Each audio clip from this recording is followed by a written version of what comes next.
আজকে আমি দেখাবো অনেক সহজের একটা জামা তৈরি করা। যারা দর্জি শিখতে চান এবং পারেন না তাদের জন্য এই ভিডিওটা অনেক উপকারে আসবে, তাই না টেনে সম্পূর্ণ দেখবেন আর খুব সহজে জামা সেলাই করা শিখে যাবেন। আমি এই কাপড়গুলো আগে তৈরি করেছিলাম আর এই কাপড়গুলো আমি নিজে হাতে তৈরি করেছিলাম, আপনারা দেখে নিয়েছেন। আমি এইভাবে 4 পার্ট করে নিয়েছি এবং দেখিয়ে দিলাম যেটা সিধা পার্ট সেটা ভিতরে রাখবো আর উল্টা পিঠে উপরে রাখবো। এভাবে আমি 4টা পার্ট তৈরি করে নিয়েছি এবং লম্বার মাপ নিচ্ছি। আমার যেহেতু 45 নিব তাই 45-এ আমি এখানে দাগ দিয়ে নিচ্ছি। যার যে লম্বা সেরকমভাবে দাগ দিয়ে নেবেন। আর যেখানে আমি দাগ দিয়ে নিয়েছি সেখানে আমি এখন গলার ডিজাইনটা করে নেব।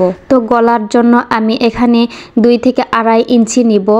গলার জন্য 2.5 ইঞ্চি নিলে আমার জন্য ঠিক হয়ে যাবে, তাই আমি 2.5 ইঞ্চিতে চিহ্ন দিয়ে নিলাম। আর লম্বায় আমি বেশি একটু লম্বা করব না, স্বাভাবিক মতো করব এবং ছোটও করব না বেশি, তাই আমি 4 নিয়েছি, 4 ইঞ্চি এখানে দাগ দিয়ে নিলাম। আর আমি যেহেতু বেশি মোটা না চিকন, তাই আমার এখানে 6 নিলে হয়ে যায় এই পুটটা। তো আপনারা আপনাদের যতটা লাগবে ততটা করে নেবেন। যারা মোটা মানুষ তাদের জন্য 7 দিলেই হয়ে যাবে। আমি যেহেতু চিকন চাকন তাই আমার জন্য 6 দিলেই হয়ে যাবে। আর যেখানে পুট নিয়েছি সেই অনুযায়ী কিন্তু বুগলির মাপ 6 নিতে হবে।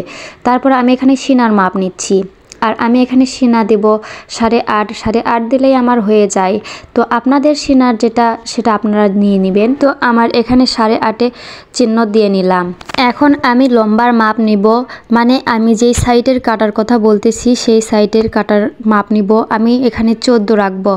আমার বেশি লং করতে ভালো লাগে না, আবার এর থেকেও মানুষ লং নেয়, ধরেন 15 ইঞ্চি নেয়। আমার 15 ইঞ্চি না 14 ইঞ্চি নেওয়া ভালো লাগে।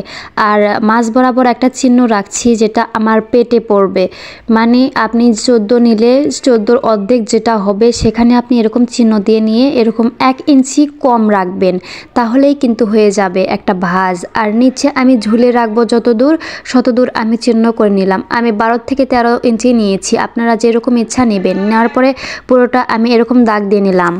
আমি প্রথম যে আগটা দিয়েছি ওটা সেলাইয়ের দাগ, পরে যে আগটা দিলাম সেটা হচ্ছে যে কাটার দাগ, কারণ কাটতে বেশি করে কাটতে হবে। এরপরে আমি এই দাগ অনুযায়ী আস্তে আস্তে কেটে নিলাম। আর এই জামাটা হচ্ছে আমার নিজের তৈরি, আমি নিজেই সিট কিনে এই 3 পিসটা তৈরি করেছিলাম। আর এটা মূলত বাটিক, ব্লক এবং সুতির কাজ। এরকম 3 পিস আরও আছে, যাদের পছন্দ তারা অবশ্যই কিন্তু নক করবেন, কারণ এগুলো বিক্রির জন্য। আমার একটা অনুষ্ঠানের দাওয়াত পড়লো হঠাৎ করে, তাই আমি কি করব, আমার হাতে কোনো কাপড় ছিল না সেরকম পরে যাওয়ার মতো। তো মনে করলাম যে নিজের ড্রেসটা আমি বেনে পরে যাই কেমন হয়, সেজন্য নিজেই আমি কিন্তু বানাইয়া পরে যাচ্ছি। এই সেল করার জন্যও কিন্তু এরকম একই ডিজাইনের আরও অনেক কালার আছে। যারা নিতে চান অবশ্যই কিন্তু ইনবক্স করবেন। অনেক ভালো মানের কাপড় এগুলো, কারণ আমি এগুলো শখের বসে এরকম ছিট কিনে 3 পিস বানিয়ে তারপরে সেল করি। এটা আমার শখ। আমার বিজনেস হলে হয়তো বা খুব বাজে কাপড় দিতাম, কিন্তু এটা শখের বসে যেহেতু করি তাই আমি এটা অনেক ভালো কাপড় দিয়ে থাকি। আর এরকম সেম ডিজাইনের আরও কিন্তু অনেক জামা আছে, যদি আপনাদের পছন্দ হয় অবশ্যই কিন্তু নিয়ে নেবেন। আর যদি আমার এই কাটাটা অনেক সহজ লাগে তাহলে অবশ্যই কিন্তু আমার চ্যানেলটি ফলো করে রাখবেন, যাতে আমার নেক্সট ভিডিওগুলো আপনাদের সামনে যায়। আমার কামিজ কাটাটা কমপ্লিট হয়ে গেছে। তারপরে আমি এভাবে চিহ্ন করে রাখবো, যেখানে আমি মাজার মাপ দিয়েছি, পেটের মাপ দিয়েছি এবং সিনার মাপ দিয়েছি, এভাবে চিহ্ন করে রাখবো। কারণ এগুলো শখের চিহ্ন তো সবসময় থাকবে না, কিন্তু এই চিহ্ন দেখে আমি ভাঁজ করতে পারবো। আপনাদের সুবিধার্থে এরকম চিহ্ন করে রাখবেন, তাহলে আপনাদেরও সেলাই করতে অনেক সুবিধা হবে। এরপরে আমার বাকি রইল হচ্ছে গলা কাটা। আর এভাবে কিন্তু আপনি গলা ফেলিয়ে গলা এরকম করে ডিজাইন করে কেটে নিতে পারবেন। এখন আমার কামিজের মধ্যে আমার এই হাতার কাপড়টা রেডি করতে হবে। আমি হাতার মুখ নিয়েছি 4.5 বা 4, এরকম আমার হলেই হয়ে যায়। তো এরকম করে হাতার 4 পল্লা শেপ করে এরকম শেপ করলেই কিন্তু আপনার হাতার কাপড় হয়ে যাবে।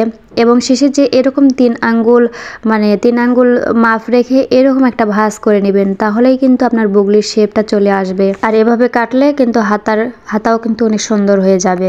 তারপরে আমার এখন সেলাই করার পালা। আর সেলাই করার ভিডিওটা আমি আপনাদের সামনে শেয়ার করিনি। আর সেলাই করাটা অনেক সহজ, যতটা সহজ কাটা তার থেকেও বেশি সহজ কিন্তু সেলাই করাটা। আর সেলাই করার ভিডিওটা আমি আপনাদের মাঝে শেয়ার করিনি, যদি আপনারা দেখতে চান অবশ্যই কিন্তু কমেন্টের মাধ্যমে জানিয়ে দিবেন যদি আপনারা সেলাইটা শিখতে চান।